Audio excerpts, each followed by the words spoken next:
Hello, everybody. Louise Edington, the Cosmic Owl of Cosmic Owl Astrology here to invite you to check out my Venus Retrograde Heroines Journey class and consider joining me on this journey. For me, the Venus Retrograde Heroines Journey class is the most transformative, life-changing event that has ever come to me.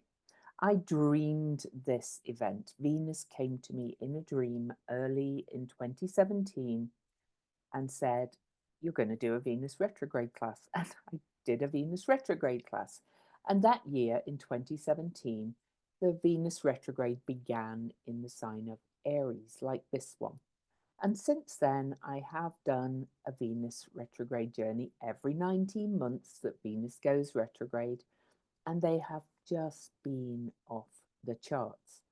So when I began the retrograde, as I mentioned, retrograded back from 13 Aries to um, 26 Pisces. Now, that year, there was a Mercury retrograde that was kind of coincided with it a little bit in that the dates overlapped very slightly, but they were not in the same signs. So that's one of the reasons why this Venus retrograde is off the charts, just like everything is. Okay, so I'll cover more of that in a minute. So anyway, that was my first one. So I've done one every 19 months. So that was a Venus retrograde in Aries in 2017, then Scorpio back in 2018, then Gemini back in 2020, and Capricorn in 2022. So is that right? 4, 2, 3, 4. Yeah. And then 2023, the Leo star point. And each time I have deepened my work with Venus, and each retrograde is so very different, even if it's in the same signs. Well, now we are back at the start of the journey again, because Venus has 5 Venus retrogrades that form a pattern, and then she kind of starts again. So 2017, when I began, was in Aries, and now this retrograde is in Aries back into Pisces again. So this Venus retrograde begins on March the 2nd at 10 Aries and ends on April the 13th at 2020 at 24 Pisces. But honestly, of all the retrograde journeys I have done, this one is just wow. Now, I'm not going to tell you all the aspects, but I thought I'd do this video because I just started really preparing my slides and thinking about the process, because each class speaks to me in different ways. I work very shamanically or intuitively with the planets. And just to emphasize that this journey is an astro shamanic journey. We do shamanic healing journeys and practices as a group, guided by me throughout the class. And so you don't need to know anything about shamanic work. You don't need to own a drum. I will give you some suggestions of things you can do to add to the class if you wish. Some free, some not free, but it's up to you. You can do it without any of them. I provide everything that you actually need, all right? And anyway, so I was drawn to make this video today. Today is January the 4th, because on January the 10th, Venus reaches her greatest elongation as evening star. And the price goes up on January the 10th, by the way. So if you watch this video before January the 10th, you might want to sign up quickly. So Venus reaches her elongation on January the 10th, and that means she reaches the point furthest away from the sun. Venus in her cycle can never be more than just over 47 degrees away from the sun at any time, because Venus actually moves at a faster rate than the sun, but because of this retrograde loop that she makes, they appear to move at about the same pace. Anyway, so we're after the greatest elongation, the Sun and Venus begin to get closer and closer and closer together again as Venus comes closer to the Sun and then disappears from view to go retrograde and emerges as morning star afterwards. This also means that Venus is going to be at her brightest. So she's actually at her maximum brightness on the 17th, I think January the 17th. But then everything starts to kick off as Venus is dipping in the evening sky and heading towards her retrograde. I started looking at all the aspects. So on January the 28th, and I'm not going to read them all, Venus will enter the zone, if you like.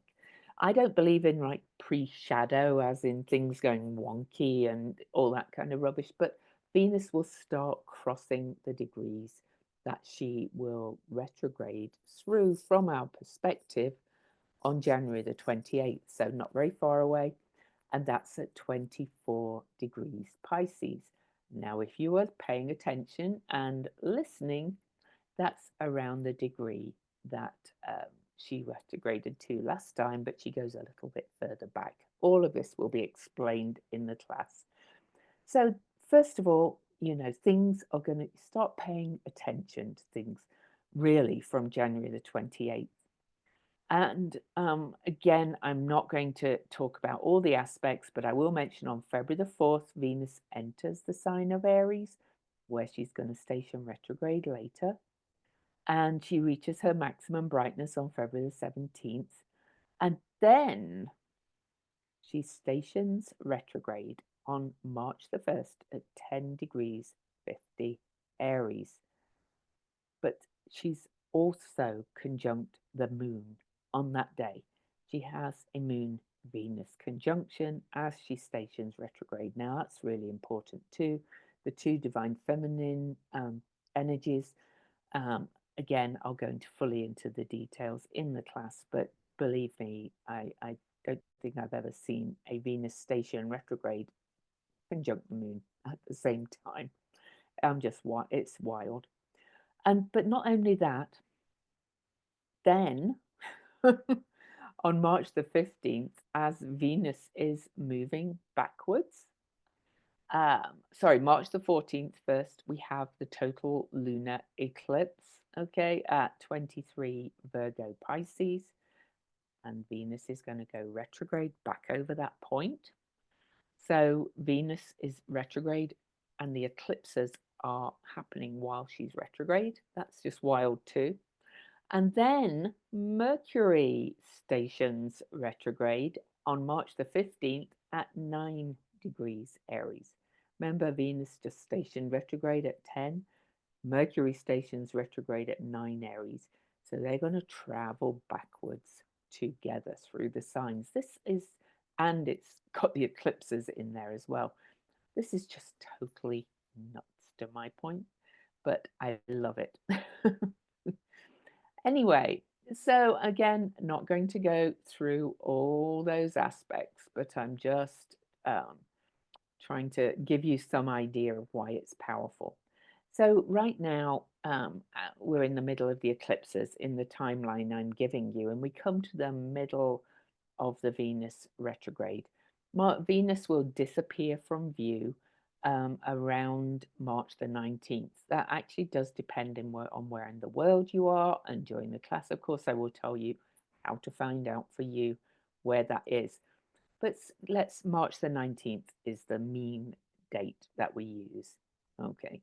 And then we have the Venus Sun Cazimi, the Venus star point happening on March the 22nd at 2 degrees Aries on the last quarter moon, which is the exact halfway point between the eclipses.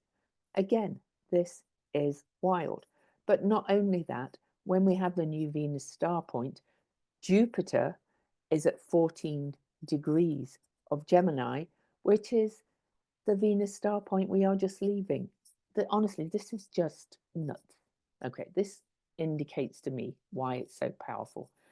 Then around March the 26th, we have the morning rise of Venus, where she appears from view. You see, she's only out of view for about a week, really, but the retrograde itself is powerful. And Venus appears at 0 Aries, the world point, which is where we are having lunar maximum right now, peaking on January the 11th. And then as Venus rises as morning star really fast, we then have the second eclipse. We have a solar eclipse on March the 29th. In between, Venus conjuncts Neptune, she conjuncts Saturn, she conjuncts the North Node. All that is something I've not seen before. But not only that, this retrograde is from the first sign of the zodiac back into the last sign, from Aries into Pisces. And it encapsulates all of these things.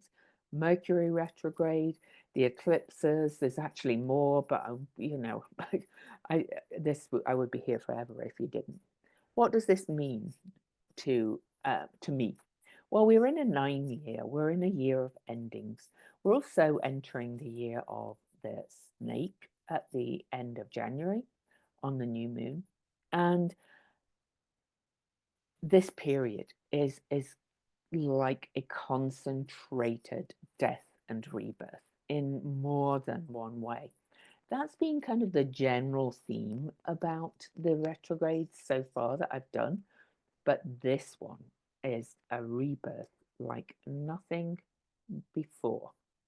And not only that, before Venus leaves her retrograde and before we move on, Neptune moves out of Pisces for the first time and into Aries on March the 30th. And then Venus will station direct on April the 12th, Mercury on April the 7th.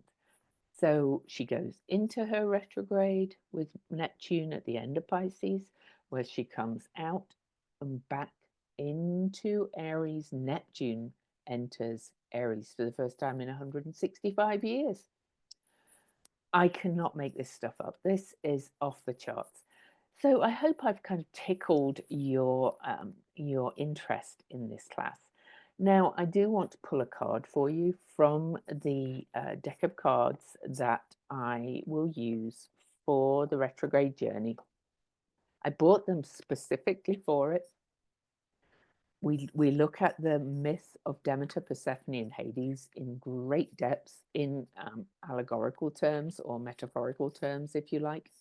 I have my guide Hecate there at all times, who helped Demeter find Persephone. But they'll be used differently this time. I found the deck for the last retrograde in Leo, but this time they're saying, you're going to not do it the way you did then. So watch this space. This is how these retrogrades speak to me, right?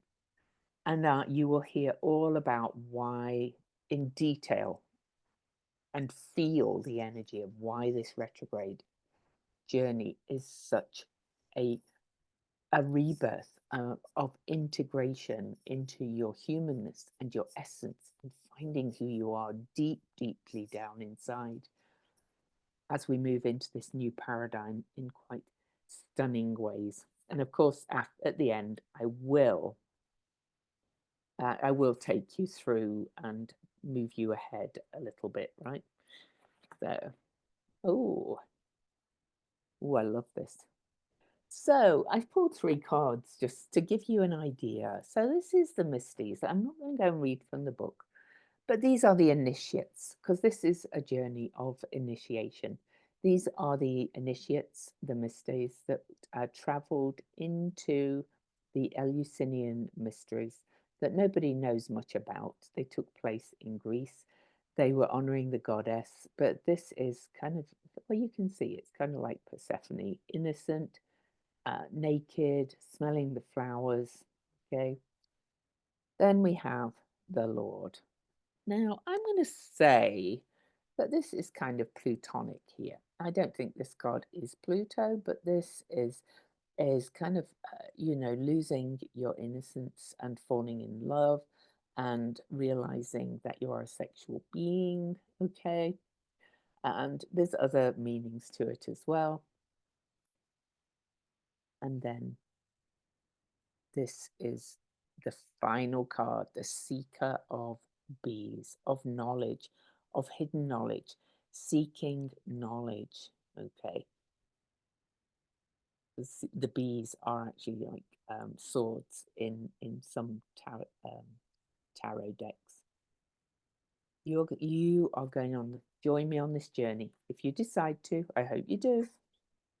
In the pursuit of inner knowing and knowledge, and finding your essence and really learning to trust your inner knowing. Now, check it out.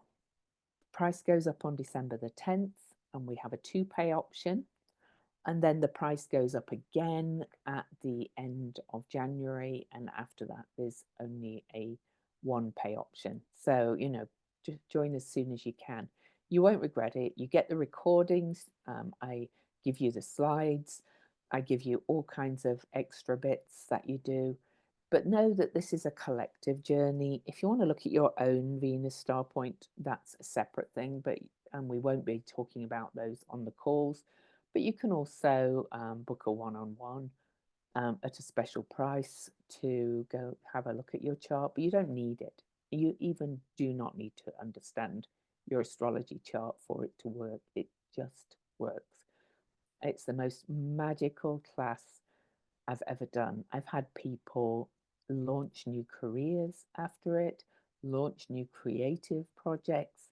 I've had people find they come back time and time again, and each time they something else blossoms and flowers within them. Okay, because Venus is pretty much everything, right?